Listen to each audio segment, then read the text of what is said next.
मैं बहुत दिनों से कह रहा था मुस्लिम परिवारों से कि अति न करो, अति न करो। मैं मुसलमान परिवार से कहना चाहूँगा कि भैया आप ध्यान रखो, भारत तुम्हारा भी है। रमजान का महीना हो और उसमें होली पड़ेगी तो होली मुसलमान क्यों खेलना चाहता है? वृंदावन की होली में हिंदुओं के हुजूम में गैर हिंदू न घुसे, ये ज्यादा अच्छा रहेगा। मुझे लग रहा है यह परिस्थिति मुसलमानों के कारण आई।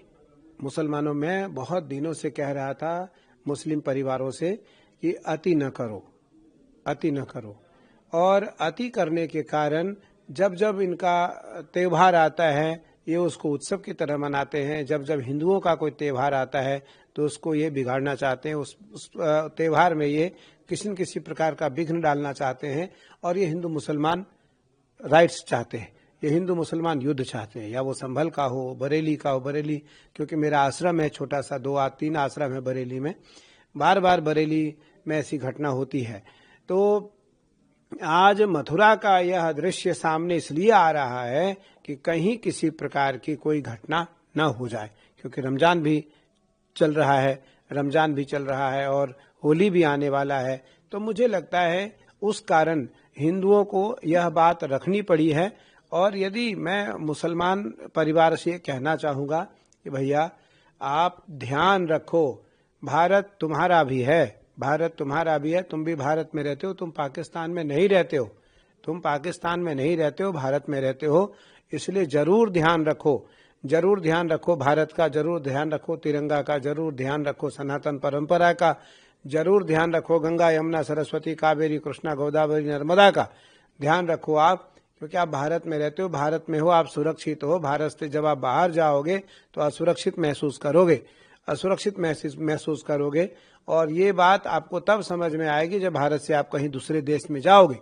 तो इसलिए मेरा मानना है कि जो मुस्लिम परिवार हैं वो हिंदू परिवार को दुख और कष्ट और परेशान करने की नीति नियम न रखें। और इस किसी भी प्रकार का जो दंडित करने का, परेशान करने का, विवाद करने का, युद्ध करने का, छेड़छाड़ करने का, जो भी आपका प्रकल्प है, जो भी आपके विचार हैं, जो भी आपकी मंशा है, उसको आप दूर करो। और भारत में आप सहिष्णुता से रहो, भारत में आप समान भाव से रहो। सनातनियों को अपना समझो, सनातनियों को अपना समझो, भारत को अपना समझो। तभी मुझे लगता है कि अच्छा है। नहीं तो जिन जिन लोगों के कारण आपका मन बढ़ रहा है वो लोग साथ नहीं देंगे। और कहीं न कहीं नुकसान जब आपको होगा तो वो बाहर से खड़े होकर के आपका आनंद लेंगे, आपका दर्शन करेंगे, आपकी जो तमाम समस्याएं हैं उसको देख करके वो विनोद और मजाक करेंगे। हिंदू त्योहारों पर चाहे दीपावली हो, होली हो अथवा दुर्गा प्रतिमा विसर्जन हो, जो लोग ईंट पत्थर चलाते हैं वो कुंभ में ही कमाना क्यों चाहते हैं? हिंदुओं से नफरत भी और हिंदुओं के धन पर पलना भी चाहते। यह तो अजीब बात है। एक रंग फेंक देने से, अबीर फेंक देने से जिस देश में दंगे भड़क जाते हों, वहाँ मुसलमान हिंदुओं के बीच जबरदस्ती घुस करके होली क्यों खेलना चाहता है? जब उसके अनुसार तथाकथित रूप से उसका पवित्र महीना चल रहा हो, रमजान का महीना हो, और उसमें होली पड़ेगी तो होली मुसलमान क्यों खेलना चाहता है? तो निश्चित तौर से ये बदनीयती है।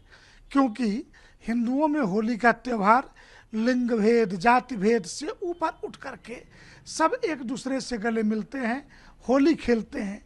तो क्या हिंदू माँ बहनों को गले लगाने के बहाने छेड़छाड़ करने के लिए व्यक्ति होली खेलना चाहता है? तो मेरा मानना है कि उत्तर प्रदेश सरकार को ही नहीं, देश में जहाँ भी बीजेपी की सरकारें हैं, कम से कम उनसे तो हम आग्रह कर ही सकते हैं कि इस पवित्र होली के त्यौहार पर गैर हिंदुओं का प्रवेश वर्जित हो। और विशेषकर काशी और वृंदावन की होली में हिंदुओं के हुजूम में गैर हिंदू न घुसे, ये ज़्यादा अच्छा रहेगा।